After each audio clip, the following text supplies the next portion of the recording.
Lovely. Oops. So we're gonna get started. So based off of the sort of like the survey, looking at things, let's see. So in general, still kind of like feeling like there's a sort of like half-half split on like feeling okay and sort of not. So I guess going through the most comfortable topics, it seems that like almost everyone's decently familiar with loading and storing memory. I'll briefly go over that. But that's the very, very first part. There's around like some that's kind of okay with C to RISC-V kind of thing. So translation between the two programs. Seems like everyone's kind of like hates jump instructions, which is totally understandable. I do too. And then writing RISC-V functions, and then so let's see. Going through the different like parts that we want to review. So jump is for everyone, and then writing RISC-V, and then C to RISC-V. So yeah, we can go over some of that stuff. I know during discussion this week, if you were able to make it, we didn't really cover like how to write RISC-V programs themselves, so hopefully this should help.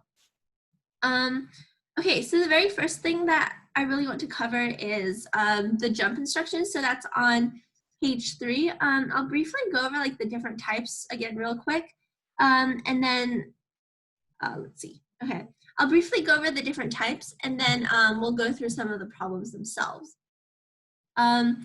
Okay, so the way that jump instructions work in RISC-V is there are 4 different types, and they kind of do different things. So I'm going to draw out actually a nice little diagram that sort of like maps them out, and like, so apologies if you were in my discussion and feel like this is review. It's helpful, don't worry, hopefully. So the very first column that we want to look at are the label instructions. So label instructions. So in those, we can consider the ones to be like JAL and J, because these are the ones that take in labels and don't deal with registers. On the other hand, we have our register instructions, and those in particular, what they do is they take in registers with memory addresses instead. So in this case, we have JAL-R, and then JR. I like to think of those as the instructions with R in them are the ones that fall under register for R. And that's because they literally are like jump and link register and then jump register. So in the first row, we have our actual instructions. So in the very first row, we have our actual RISC-V instructions. And then the second row, we have our pseudo instructions. So just a brief overview of what pseudo instructions actually mean is pseudo instructions, they are technically instructions in the sense that like you can write them in RISC-V and have it be translated into what you want them to be. But in actuality, they like make certain assumptions that you might not otherwise. So in the case of JAL and JAL-R, so the way that they're formatted each is, so for JAL, the way that it looks like is JAL, and then we have RD, and then label. What this represents is RD is where return address gets stored. So this is basically RD in all kind of Verilog, like the green sheet kind of stuff where you might see RD happen. RD stands for register destination. So let me write that. Equals register destination. It's almost always going to be on the very left-hand side. So for example, if you have an instruction and you have anywhere from 1 to 3 registers, the one on the very left-hand side is always going to be the return or register destination. And the one after that is going to be RS1, and the one after that is going to be RS2. This is just the general formatting that you can use to actually identify like which parts of the instruction should I have what values. So in the case of JAL, we have this. So our return address can be stored in any of the registers that we typically use to store information, which is fine. The part that's a little bit special about it is you might have noticed something like JAL label. And what happens here is there's an implicit RD. And because it's not specified, RD gets set to RA register. So RA register is X2, I believe, yeah, X2. And it also stands for return address. So basically, if you don't specify it, the return address goes inside the return address register. So this, you might notice that this looks very similar to just, so this is the first version, this is the, or second version, this is the first version, and then this is the pseudo instruction version. So you might notice that that looks very similar to what happens for JLabel. So for JLabel, the reason that it's slightly different is because there is an implicit RD register. But the RD register is set equal to X0. And because we know that X0 never, ever, ever changes, it's like one of those immutable things. Anything that you dump into it can't change it. It's an unmovable mountain. So because the return register destination is X0, it means that it cannot change, which means that we're effectively throwing away our return address. So throwing away return address. So you might use this, for example, when you're trying to return from a function and you want to jump to a different one, and you don't ever want to go back to where you were originally, which is totally valid. It's basically like returning from a, it's basically like calling another function at the very end of your old function. Basically, you're returning, but then you're going somewhere else. For the second column, so our JAL-R and JR column. So let me just change this to be a different color, so that way like it's easily differentiated rather, not differentiable. Okay, so for JAL-R, you notice that JAL-R is an actual instruction, so it's going to be very similar to how JAL is actually structured.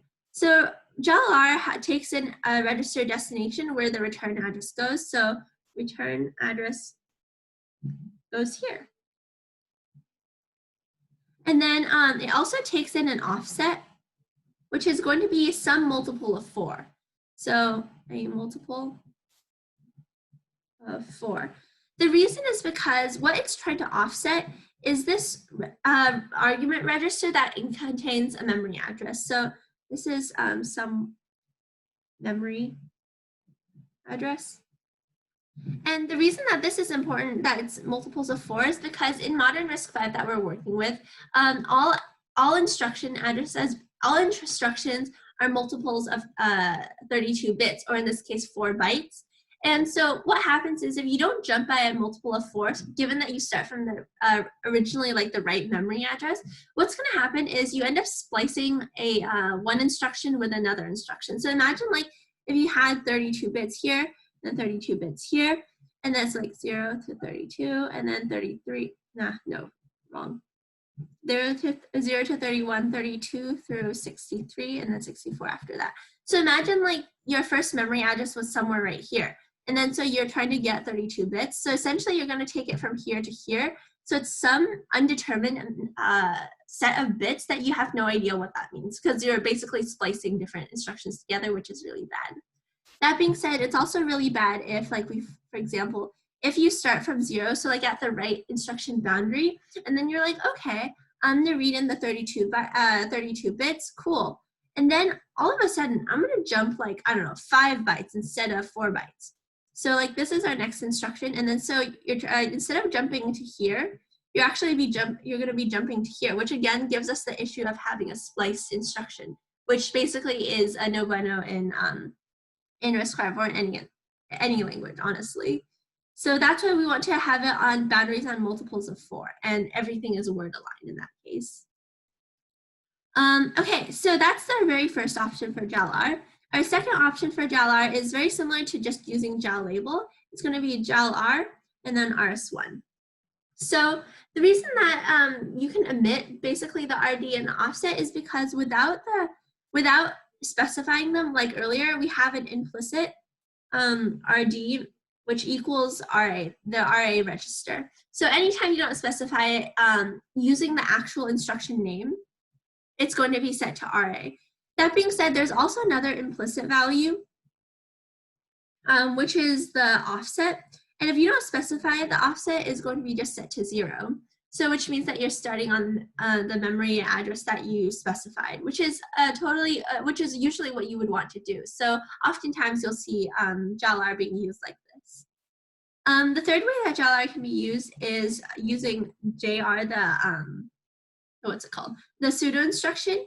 And so typically what you'll see is JR RS1 In this case, instead of having an implicit RA, you're going to have, like we said for a jump, an implicit RD is equal to X0, which essentially means you're throwing away your return address.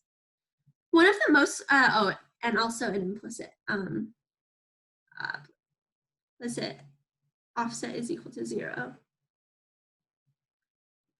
So one of the things that you might notice is that oftentimes you'll see this being called. So you'll see a JRRA. So you might think like, oh yeah, this is the only way that people really call it. That's actually not the case. It's like you can store your whatever you want to jump to in the argument register. But this is just the most common way that most people do it, because like they're trying to return from a function. So they're calling, okay, jump register back to where I was originally, aka the return address. So because it's so common, we have like a pseudo instruction on top of the pseudo instruction. And so the nickname that we gave JRRA is RET, which just stands for return. So it's kind of meta in that sense, because you're like, okay, I have a pseudo instruction for an instruction, and now I have a pseudo instruction for that instruction. Yeah, there's 2 layers on top of it. If you can use any of them and still be okay with it, just these are all the different variations and when you might want to use each of these. Okay, so that was a lot of stuff. Are there any questions about like how the different jump instructions differ and when you might want to use each of them?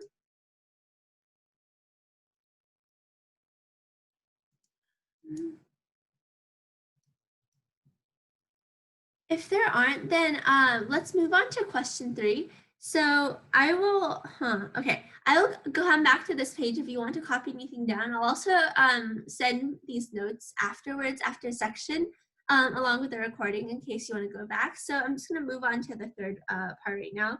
So, okay, the third question is asking you to consider a set of some RISC-V code with a bunch of labels. So in this case, like we have this label, this one, and then they all correspond to some memory address. So let me just like label them out. Okay, lovely. And then so as we look at them, instructions tell us that we want to write out each instruction in the order that it's executed and the contents of the registers at each step. Assume that all registers are zeroed out at first. So something that I just want to briefly note before we start this one is that the RA variable, if you're in checkoffs like with me or anything, or like you looked at the slides and were like, okay, RA seems to be like in that funky position where like it's both, it seems like it doesn't matter where callee or caller stores it. That's because like most people and most examples that you'll see store RA on the inside, so inside the callee. So like most times,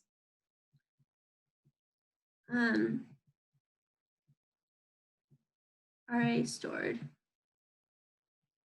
in callee. However, that's actually not going to always be the case.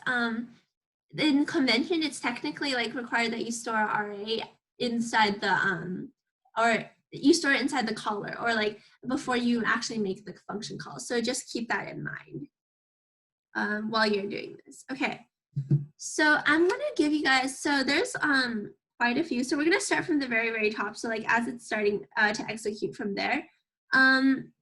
Yeah, I'll give you guys about, let's see. I'll give you guys about 3 to 4 minutes or so to work through it. It's okay if you like don't get through the whole part, because at a certain point it's pretty repetitive. So just get through as much as you can. And if you have any questions, as always, just like feel free to unmute yourself or drop it in the chat. Let me find my Jeopardy music. That's not Jeopardy music.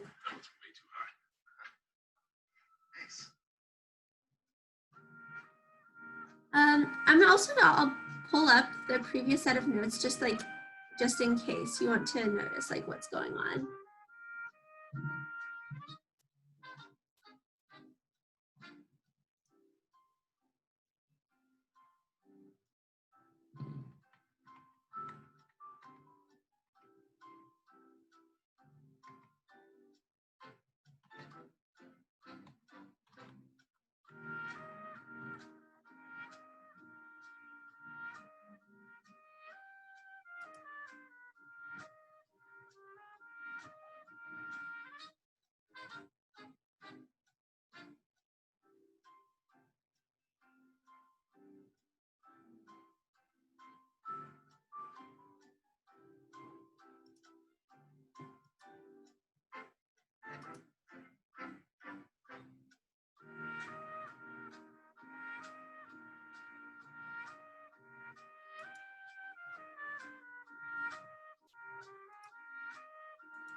And also, as always, if you guys finish early or you feel like you're stuck, you can always like mark how you're feeling with like the yes or no kind of symbol. So if you're done, you can mark it as yes. If you feel like you don't know what to do or anything, or you just want to wait for going over the solutions, which is totally fine, just mark no. It's like that. I wish there were more options or like reacts, but I guess there's not, which is sad.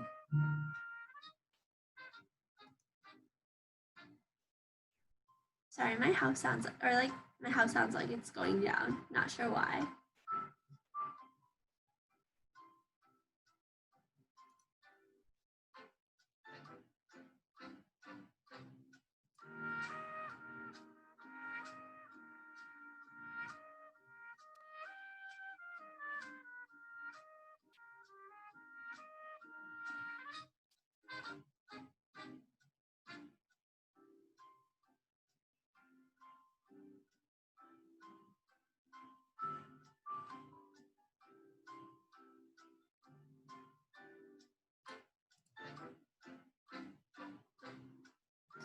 I'll give you guys about another minute or so.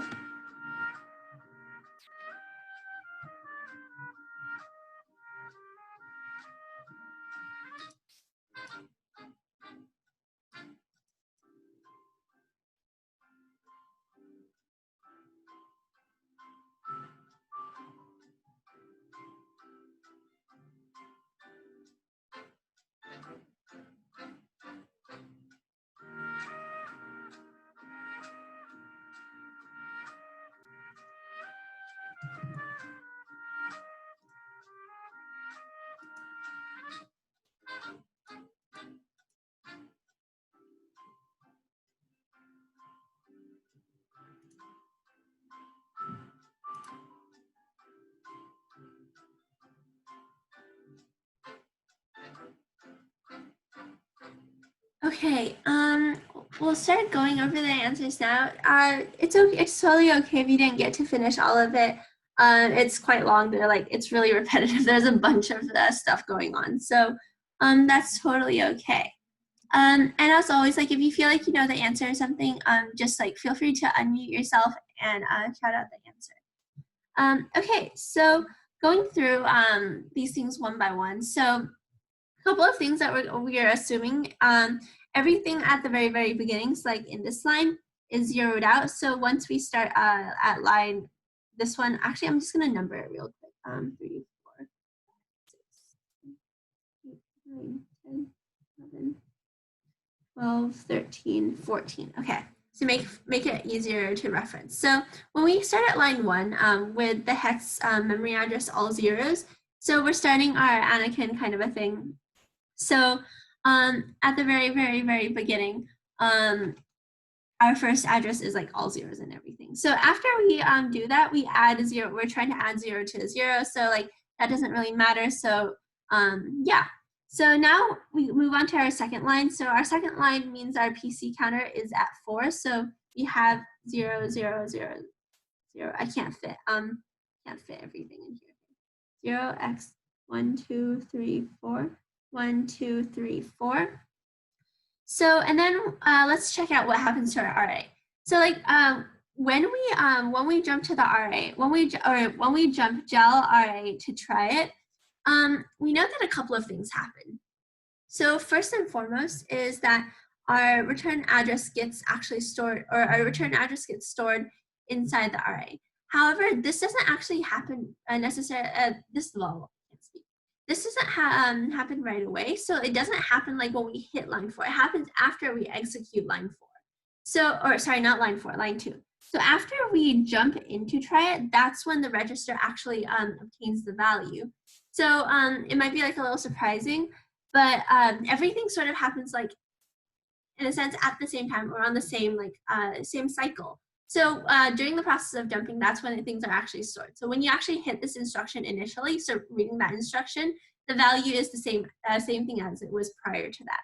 So in that case, I would be still all zeros because it so far hasn't had a chance to save anything in it yet. And same with T0 because there's nothing interesting going on yet there.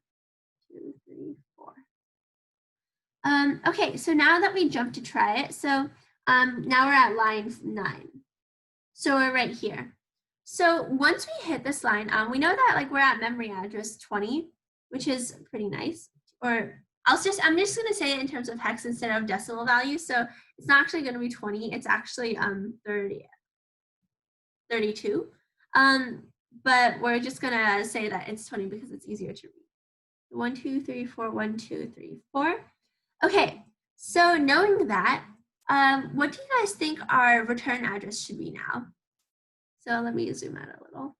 So knowing that we jumped from line 2 to line 9, what should our return address be once we hit line 9 initially?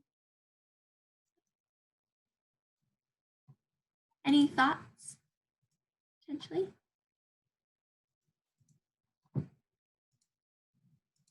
Okay, yeah. So, and yeah, just a reminder for everyone else, if you don't feel comfortable sharing your answer as a whole, you can always feel free to, you can always DM me or drop it in the chat.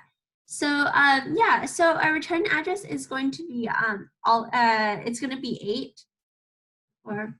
And the reason for that is because our previous PC or program counter was at 4.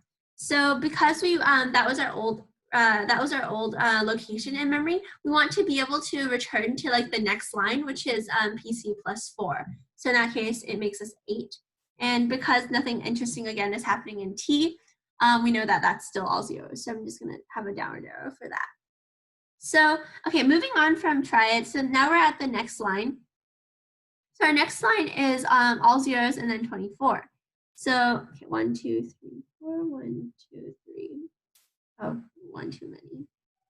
2, 4. So now we're looking at, okay, it wants us to jump back into RA.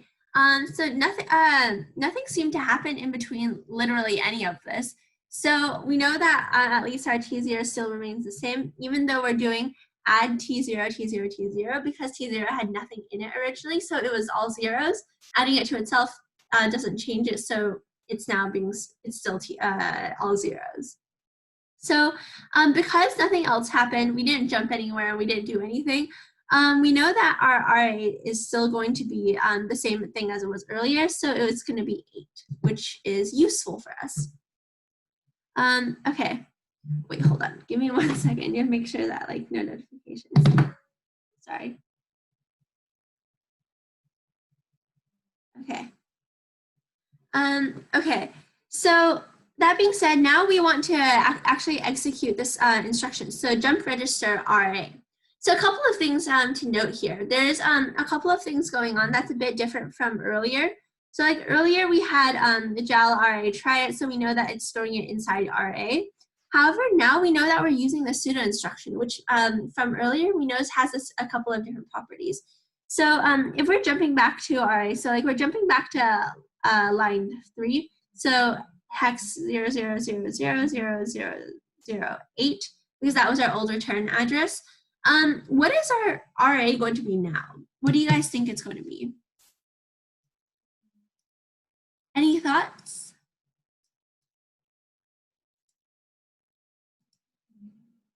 Okay, yeah, sure. So yeah, the RA here, it's not necessarily going to change from earlier because we know that from the JR instruction, we're tossing our current we're tossing our new return address. So in this case, our new return address would be this value, so hex 28. We know that it's not actually going to get stored on RA though, because JR, so like the other pseudo instruction as well, J, it just throws away that new return address. And that doesn't mean we're setting our old, like the register RA to be something else. It just means that we're not storing something new in it. So which means that the old value, in this case, hex 8, is still going to persist. So even though we're jumping to like that value, whatever's stored here in memory right now, because we didn't reset it, the value is going to stay the same until basically something else happens to it. So does that make sense? Sort of like thumbs up, thumbs down-ish. Yeah? Okay. So knowing that, then we jump back to line 3 in memory. So the next thing that we want to do is add I T0, T0, 16. So as we know from the instruction format kind of a thing, we know that RD is going to be T0, so the first T0. We know that RS1 is going to be, not RST, RS1 is going to be the second T0, T0 number 2, and then RS, or the immediate, I guess in this case, immediate is 16, so we know that we're adding 16 to T0. So that's the very first thing that we can actually change here. Thank goodness, it's not staying the same anymore. So actually still at this point though, okay. So at this point, it's still going to remain the same just because at the very initially when you jump to a certain instruction, the values aren't going to spontaneously change to be what you expect them to be. So right now it's still going to stay all zeros. But in the next line, so after we execute that line, we know that the value of T0 is actually going to change. So 1, 2, 3, 4, 1, 2, 3, 4. So that being said, the very next line that we're trying to execute, or that we're, hold on. Did I count the lines wrong? No, okay, lovely. The next line that we're trying to execute after that is, as you can see, so after we execute this particular line 3 that causes T0 to change, we're going to be at line 4, which is hex C. So that's what our value is going to be right here. So 0 hex 1, 2, 3, 4, 1, 2, 3, 4. And because we haven't done anything with the RA register, it's still going to remain the same. So moving on from that line. So after that line, what's going to happen is, okay, so we're going to branch not equal T0 x0 power. So this is one of the branch instructions, which is sort of similar to the jump instructions, aside from the fact that it doesn't actually do any saving or anything. So all it does is compare. So it compares the middle two registers based on the rule that's given in the instruction. So in this case, branch not equals T0 x0 power. So that what that represents is if T0 and x0 aren't equal, i.e. if T0 is not 0, then we're going to branch to power. Otherwise, we're going to continue as we have so far. So we know that because T0 is now 16 because of the previous line, now we're going to branch to power. So where is power? Power is this line. So power is here in memory. So we know that the next thing that we're going to try and execute will be at line hex 2C. So the next item will be at 0, 0, 0, 0, 0, 0, 2C. So that being said, we also know that RA still stays the same because the branch instructions doesn't store anything to do with RA. All it's doing is doing a comparison. It's basically as if you were doing if-else statements in C. So we also know that our T0 value will stay the same because nothing has changed it in the time being. So moving on from that, after we execute line 12, so it's saying, okay, line 12 is, there's a lot packing in here. Okay. Also, what the, okay. Decently sure that this is the wrong format, but it's okay. This is, all it's saying is, okay, this is JLR, so our return register destination is RA, so it's being stored in RA like we expect. And then T0 is the argument register with the location, and then 0 is the offset.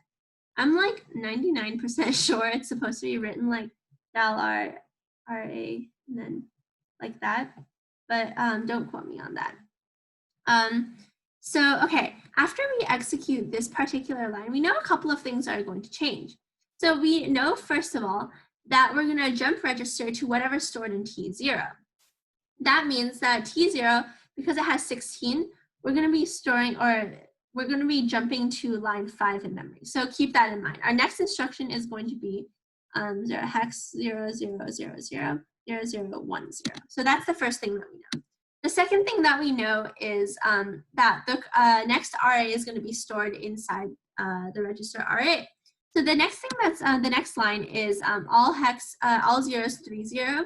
So we know that that's the new thing that's going to be stored inside RA. So 0, 1, 2, 3, 4, 1, 2, 3, 4.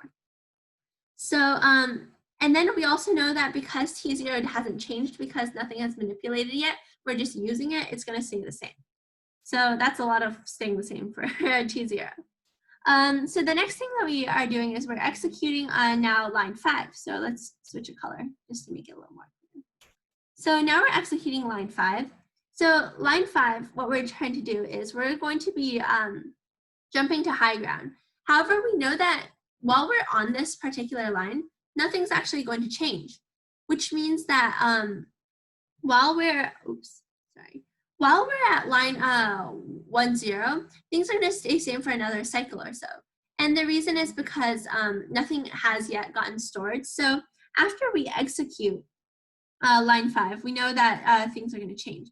However, we also know that the jump instruction, like we said earlier, doesn't store RA. So, or the return address rather. So it's trying to store it inside X0 and then it gets discarded. So that means our RA will stay the same from our previous step. We also know that our T0 is going to stay the same because nothing has altered it, like we said. So the next part that we jump to is high ground. So the next line that we know we're going to be at is hex 18. So our next section is going to be 0, 1, 2, 3, 4, 1, 2, 3, 4. So knowing that, then our return address is still going to stay the same from the previous line as is our T0. So, okay, now we want to execute this particular line. So what's going on inside high ground? So the very first thing we notice that it's manipulating the value inside T0. And because we know that T0 is 16, essentially this is just doing 16 plus 16 goes inside T0 again, which makes it 32. So that's the very first thing we know changes. So first thing that changes is the T0 value. So 1, 2, 3, 4, 1, 2, 3, 4. The second thing that we know changes is we move on to the next line in terms of execution because nothing is telling us to jump. So we know that after 20 or hex 20, we're moving on to hex 24. And we know that also from the previous line, our return address hasn't changed. So now we move on to, wait, can I don't think I can count. Yeah, wait, I went to the wrong line by accident. Yeah. Sorry, not here. Went to this line. Yeah, okay, that makes sense because these two are the same lines, but they're doing very different things. Okay, so yeah, we move on to hex 1C instead. That makes a lot more sense. 1, 2, 3, 4, 1, 2, 3, 4. Yeah, so catching that because earlier I was trying to jump like 3 instructions and that's not right. So so after we move on to 1C, now we actually want to execute what's at 1C. At 1C, we're jowling to exit. So a couple of things that we know there. So jowl implies that whatever is the register stored or register specified is where the return address is going to be restored, no matter what the register is. So that being said, we know that our next return address is going to be line 9's memory address, so hex 20. And we also know that,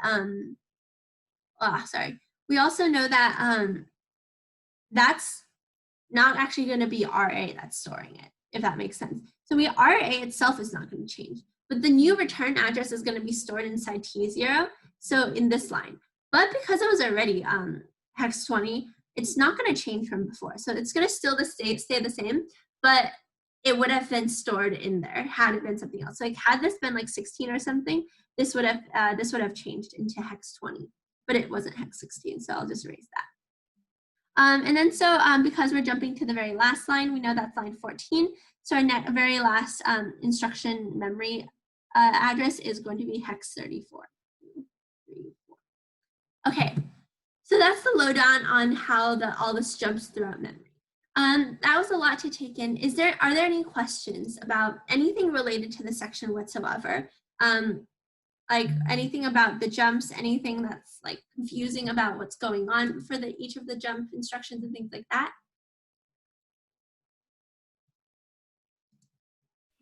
Nope, this makes sense. Lovely. And as always, like if you do have questions about it, feel free to like ask at any time. Okay, so so we have technically 10 minutes left. I'm gonna go over by about 10 minutes. So if you can't stay, that's totally fine. This will be recorded, but just to help make up earlier technical difficulties. So okay, the next part that we're going to jump to is jump to, get it? No, I'm really lame. It's okay. The next thing that we want to do is, so there's a couple of like things that we can do here. So there's like more RISC-V like translation practice, which has a couple of lines to fill in. There's also earlier, where we have literally like translating things into from RISC-V to C. So I presume that like it's more of like the C to RISC-V process that like is what you guys want to do. So let me know, like, I guess in the chat, if that's the case. So I'm gonna assume that it's C to RISC-V that kind of is like tricky. But we can go over the RISC-V to C stuff. So if there are any like serious objections, just let me know in the chat. Okay, so we're gonna look at section 4. So one of the things that we want to do is basically to speed up the program, we want to directly implement it in assembly. Just as a side note, things actually do speed up because you don't have to go from the C to RISC-V or assembly translation. So yeah, if you want to make things just that much faster, you have now assembly up in your tool belt. So your partner started translating the function that is the function is substring from C to RISC-V, but didn't finish. Please complete the translation by filling in the lines. Prologue and epilogue have been written correctly, but are not shown. So yeah, you can assume that any function calls that are made, or just things that like you have to assume we don't have actually the prologue and epilogue in this one.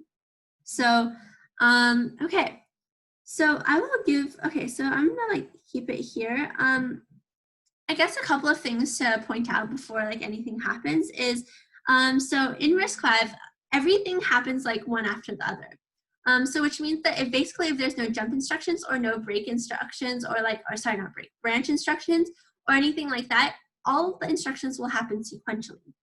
That also means that something of note is the label sometimes itself, you might notice it's sitting on a completely different level from other instructions. So whereas like in the earlier example, like here, we notice that it's sitting on the same line. So basically, even if it's sitting one line above or however many lines above, it's basically still considered to be the same line because the label itself doesn't actually have a memory address. It's just done that way for readability purposes. So like if you're like, oh yeah, if I'm going from this line, like line 8 to the next instruction, it's gonna go line 8 to line 9, and like it's gonna have like a no operation kind of thing because there's no instructions. Like, what do I do with the label? It's not actually going to do that. It's just going to skip over the label technically and then go straight to line 10. So just heads up about that. And a couple of other things. So we know that is substring is the main function. And then the rest of the labels should be fairly self-explanatory. So we have our inner loop. So that corresponds to our inner while loop. And then our update offset, it corresponds to updating the offset. So like wherever you might see that happening in the code. And then we have our comparisons, our comparisons for false and true, like what should happen for each of those. So I will give about, let's say 3.5 minutes-ish to work on this, and then we'll go over the answers.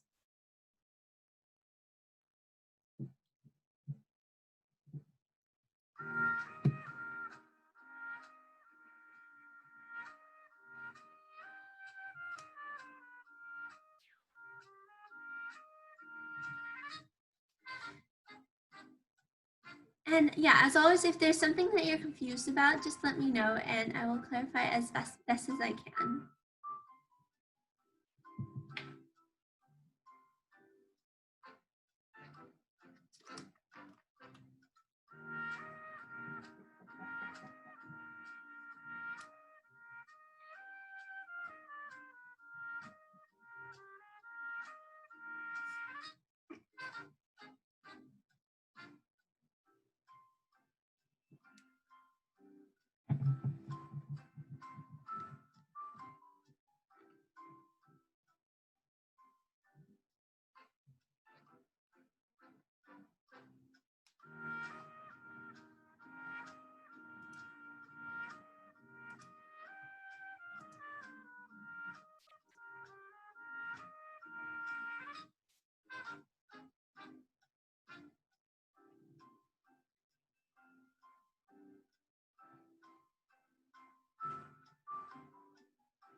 I'll give you guys about another minute or so to work through things.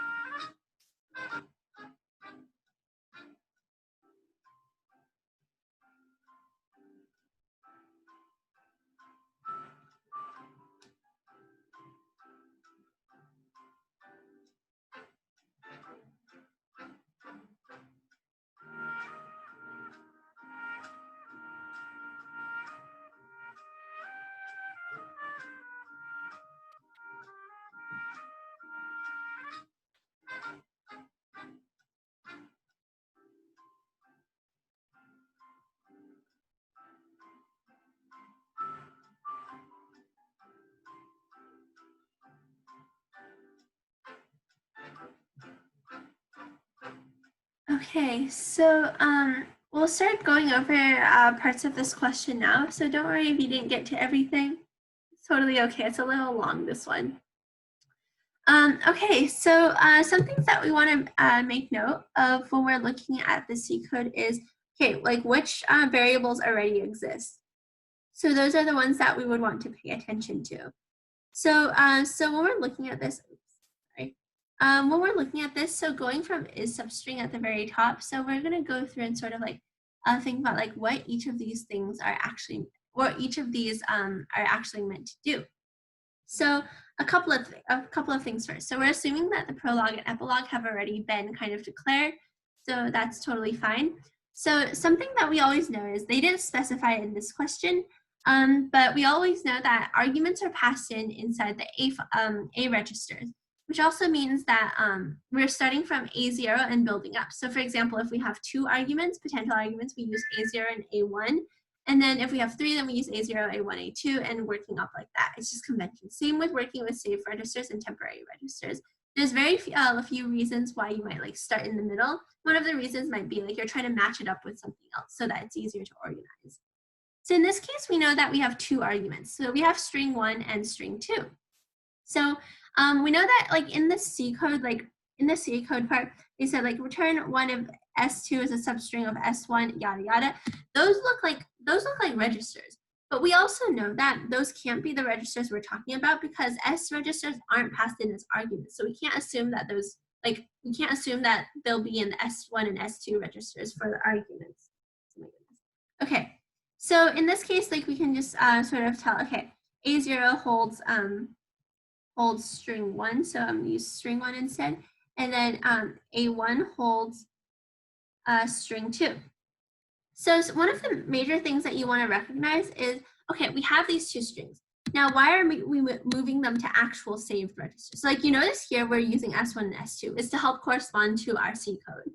So the reason that we're moving them into that is to make sure that when you're calling a function later, so like spoiler alert on line 4, when we call string length, we make sure that the strings themselves aren't somehow like just tossed into memory because we don't know what string length does. It's like it's an external label. We didn't actually define it, so we have no idea of like what if something's going to get changed in the middle. So hence calling convention.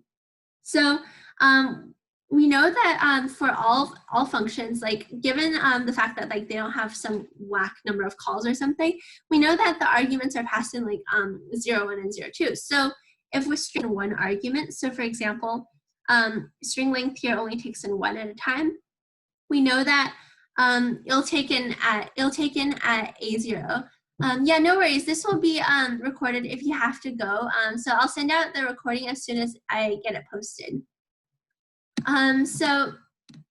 So when that happens, we know that the very first item that's going to be taken is at A0. So we know that our very first string is the one that's going to be string length. And we also know that our very first return value is going to be at A0 as well, which means that after we make a function call, in order to actually store the value that just got returned or the values that got, the multiple values that got returned, we want to move what we expect into another saved register. So in this case, we're moving the return address, or not the return address, the return value coming from string length of the first string into S3. So, so here we're calculating length of string 1. And here we're storing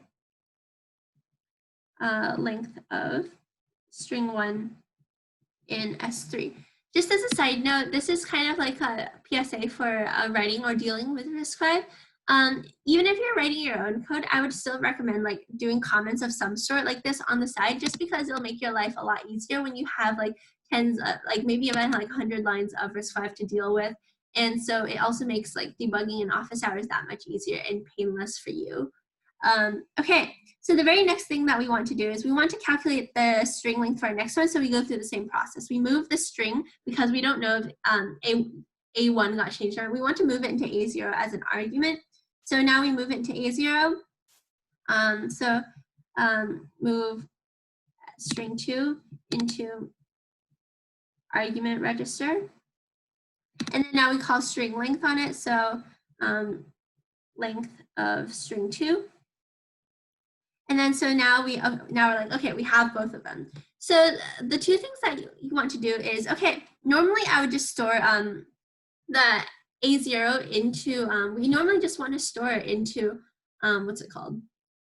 We just want to store it into another temporary register.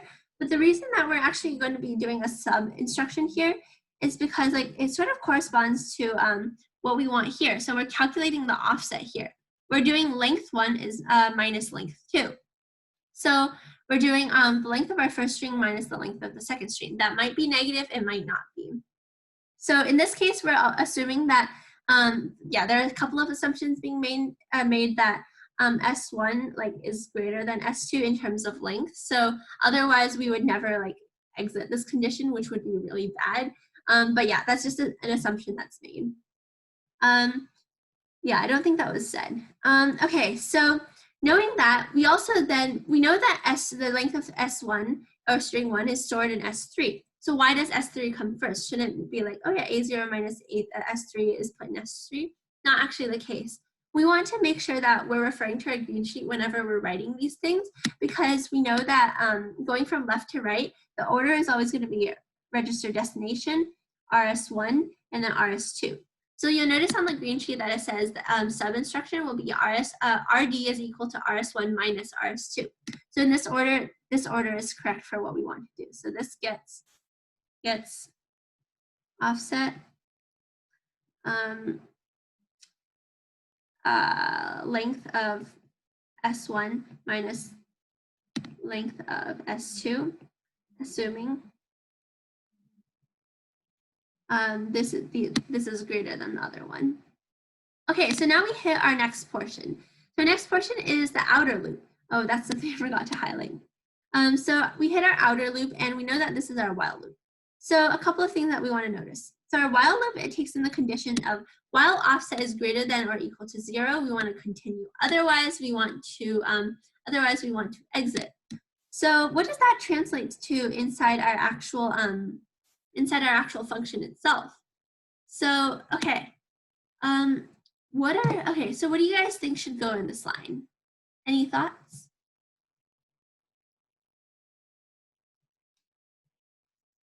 So we know that it's supposed to jump to the false tag. So it's going to basically go until the function or the comparison in there is false.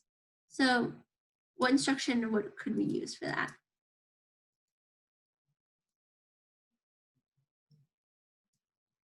Yeah, so we want to use one of the branch instructions. That's absolutely correct. So we want to use, in particular, so there's a couple that we could use. Normally we might use branch not equals or branch equals, but because in this case we're not trying to compare equality, but something that's like less than something. So as soon as offset is less than 0, then we want to jump to false, because that's where we're supposed to exit our loop.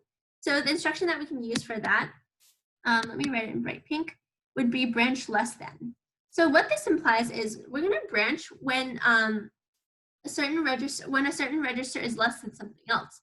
So in the green card, we'll have RS1 is going to be less than RS2. So that's the comparison that's made. In this case, we want our RS1 to be S3, and then we want our comparison to be X0, because we're trying to compare to equality less than 0. So after that, then we want to add, okay, T0, we're going to add T0, we're going to add 0 to T0 basically. So the reason for this is because we want to essentially be able to use it almost like a counter. So this corresponds to this line. So where we have int I is equal to 0, we're initializing a variable to 0.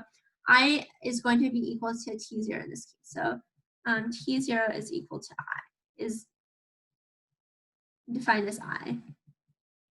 So just for equality's sake.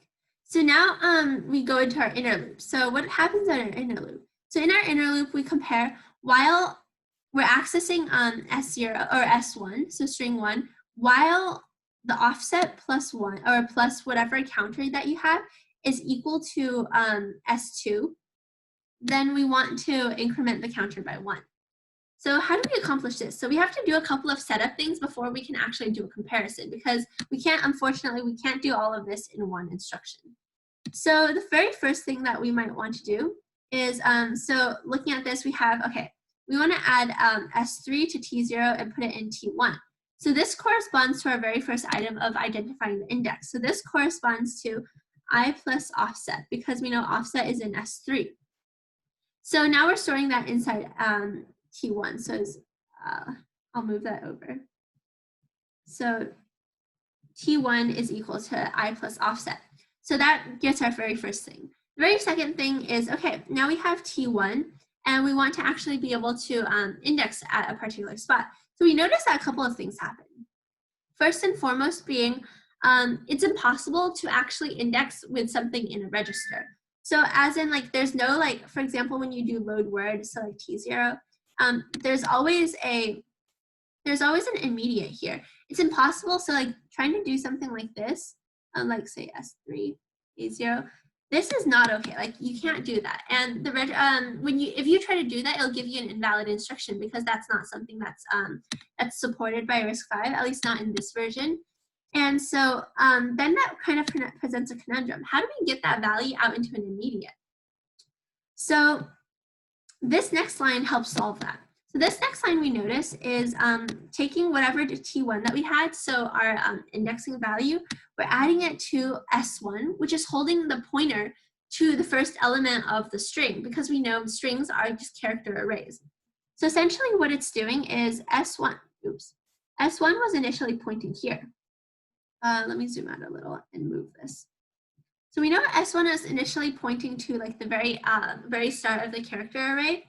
So let's So after we do I plus offset, what it's going to do is it's literally physically going to move the pointer like to somewhere else in memory, because we're adding a certain number of bytes onto it. And we know that this is okay. We don't have to do any shifting shenanigans, because characters are only 1 byte. So we can just go off of whatever this offset is.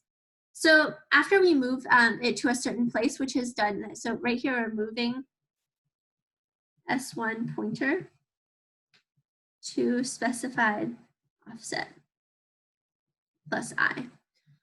So after we move that, and then we're trying to load a single byte from there. So once we're trying to load a single byte at position 0, because we no longer have S1 there, we know that S1 is going to read the next byte depending on where it is. We know that the next byte read is this, this letter or this character, and that's what we're trying to get. So that means our function there is correct. So the reason that it's load byte unsigned and not load word is because load word is going to load an entire word's worth of stuff, whereas here we only want to load 1 byte. So, and we also want to load byte unsigned because characters, so the instructions within RISC-V are inherently signed unless they're specified otherwise, which means that if it's not filling up the entirety of the immediate kind of location in the instruction, it's going to sign extend it. And we don't want that, because signed characters are not what we're going for here. So going off of that, now we know that we have, so access, let me move some of this stuff. There we go. So this line is accessing car by doing S1 times offset, or offset plus I. So now that we know that, we have a couple of things that we want to, other things that we want to do. We also want to, we want to be able to access S1 or S2 in the same way. So the next thing that we want to do is basically move pointer of S2 such that it can access at what's it called, offset. So yeah, so someone just dropped in the chat. The next thing that we want to do is essentially do the same thing that we did in line 14, except for with TU0 and S2 instead. So what we would want to do is add, and then we want to drop it in S2, or rather, sorry, we want to drop it in another temporary register. So in this case, we can drop it in T2. It doesn't really matter which one you use. We just want to be sure that we have still S0 before, so we don't want to actually change that accidentally. So we would do T0, and then we would do S2 and then T2. So you can switch either of those two and add, because it doesn't matter which one, or sorry, not T2, T0. It doesn't matter which one comes first. So moving on from that, I'll just hurry, yes, because we're 10 minutes over, I'll hurry through some of the rest of the stuff. So the next thing that we want to do is same thing as line 15. We're trying to load by unsigned, but from T2 instead, and we want to store it in T2 as well, per the convention that we see in 15. So we store it inside T2. So now we have that the proper address. So now we want to actually do some sort of branching, because we notice that there's a label here. So what does that imply in terms of this? So we want to essentially, it's basically trying to check essentially if something's not equal to this, then we want to update our offset, because this is where we're actually updating our offset, which means that if whatever is in here isn't true, so if this isn't true, then we want to move on to this one. So that kind of implies that we want to use our branch not equals command instead of branch equals, because we're trying to branch to updating the offset. So a couple of things that we want to note is, actually, sorry. In this case, we're trying to compare if something else is equal to, if one thing is equal to something else. So what we're trying to essentially check is if we've reached the end of the, if we essentially have reached the end of, what's it called? Sorry, blinking. We're trying, sorry. Wait, give me one second. Did I miss something? Okay, wait, yeah, I did miss something. Sorry. I jumped a line by accident. I missed the while loop on the inside. Okay, so instead we're trying to update our item here. So that means we're trying to do whatever comparison here first. So we want to check whether the items that we just calculated, if they're equal or not. So if they're not equal, then we want to, if they're not equal, then we want to jump to the next iteration. And if they are equal, then we want to continue. So in this case, what we want to compare is we're going to have our branch not equal. And if it's not equal, then we want to update the offset. And if they are equal, then we want to continue. So what we want to compare T1 to is T2. So moving on from that part, then our very next item is updating 1, or T0. So this line corresponds to the I is plus equal to 1 part. And then so moving on after that, then we want to actually compare something else. So string 2, we know that it has been updated so that it's at a particular offset. So it's similar to string 1, but it's at some offset that we don't necessarily know. And we're trying to add that to whatever is in T0. Oops, go away. Notifications. So we want to, what we're trying to do there is now we're replacing 0 and wait, what the, why is this here again? Hold on, give me 1 second, sorry.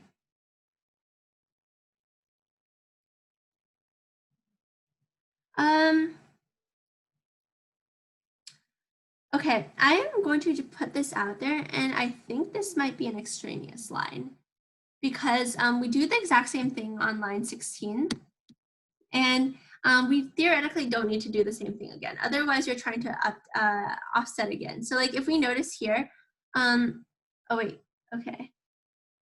Okay, yeah, if we're trying to do that, essentially what it's doing is we want to make sure that the next step that we're seeing in the string isn't a null terminator. So we want to actually update it again to the I value. So that's why this line happens again. You'll notice that these two lines are the same, but what it's doing is it's accessing first before you increment the I, and then after you increment the I again. So this is post I increment access. And what we're trying to do here is we're trying to essentially check if something is equal or not. So in this case, then we want to load the byte again. So we want to load byte unsigned into T2 and then do 0 to T2. So now we have the new byte that we have for the next value. So essentially what we're trying to do here is we're checking for the null terminator. And because x0 technically represents the same thing. So it represents 0, the null, false, etc. Like whatever those empty values are or default values, that's what x0 represents.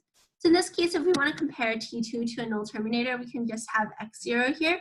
And if the two are equal, then we want to branch to true, because if the two are equal, then we're trying to essentially exit, which is what the true label does.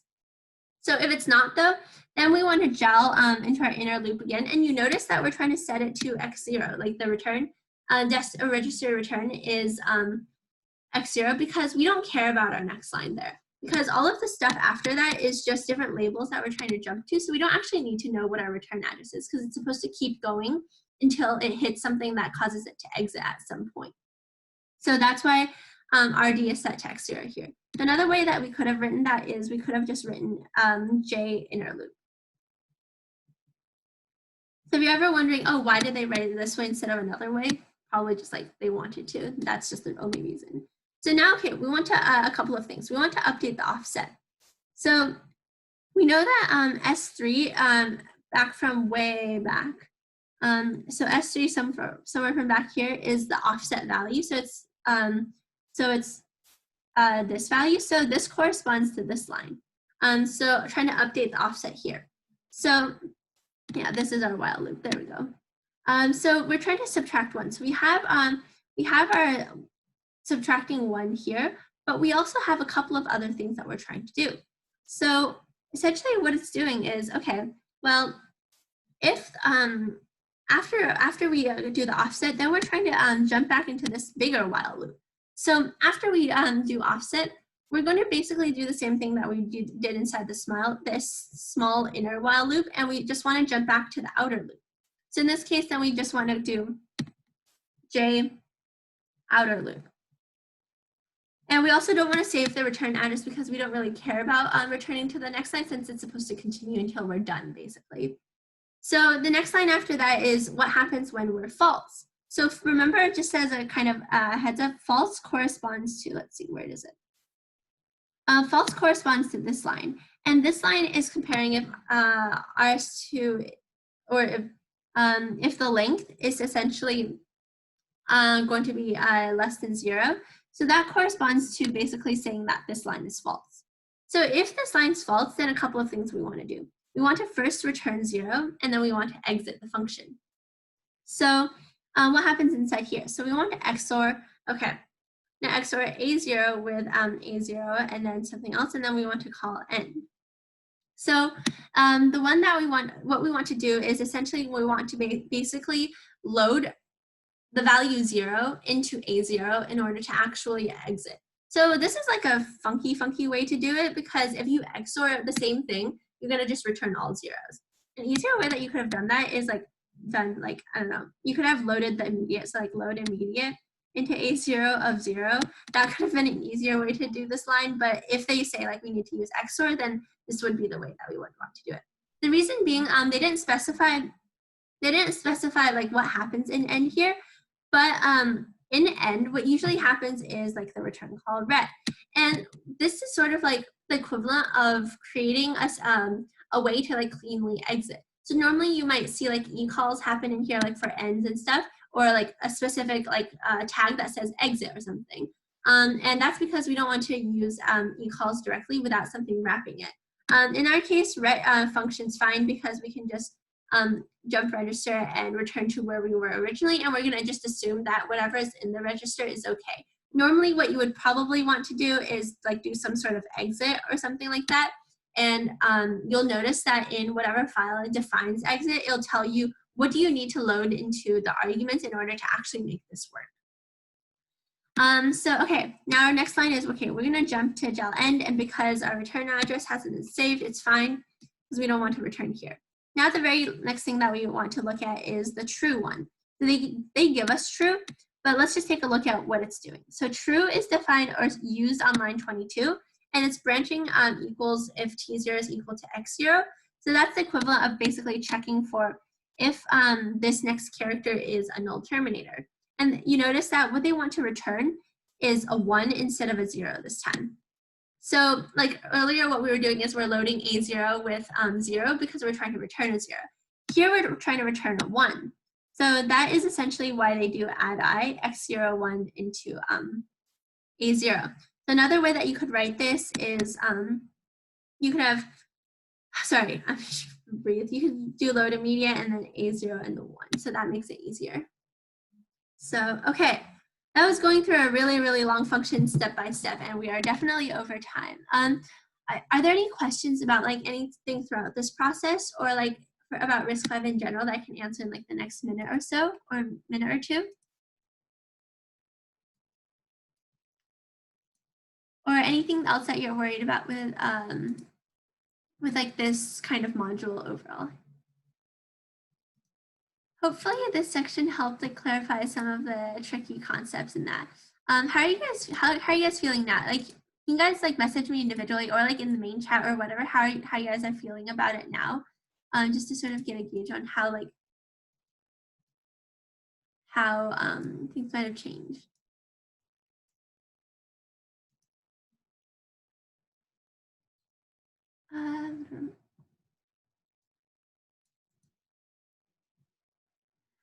Okay.